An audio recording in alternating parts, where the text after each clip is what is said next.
کہ اللہ تعالیٰ کی نعمتوں پر غور کرنے سے اللہ تعالیٰ کے ساتھ محبت بڑھتی ہے۔ اللہ تعالیٰ نے ہمیں کتنی نعمتوں سے نوازا ہے، ہم گن بھی نہیں سکتے۔ ایک مرتبہ حرم میں ایک آدمی کو میں نے دیکھا، اس کے دونوں بازو اس کے کندھے سے کٹے ہوئے تھے اور وہ نماز پڑھ رہا تھا۔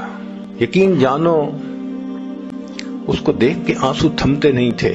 پھر اس وقت احساس ہوا، اللہ آپ نے جو یہ نعمت ہمیں بن مانگے عطا فرمائی، ہم نے اس نعمت کو گناہوں میں استعمال کر لیا۔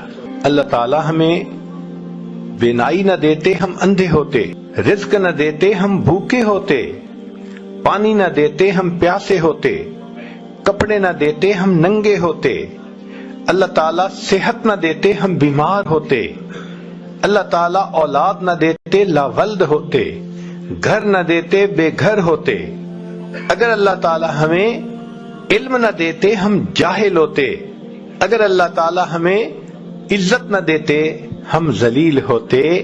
اے انسان، تو جو عزتوں بھری زندگی گزار رہا ہے، یہ تیرے مالک کا کرم اور احسان ہی تو ہے۔ اللہ کی رحمت کی نظر ہٹتی ہے، انسان گھر بیٹھے بٹھائے ذلیل ہو جاتا ہے، سروں سے دوپٹے اتر جاتے ہیں۔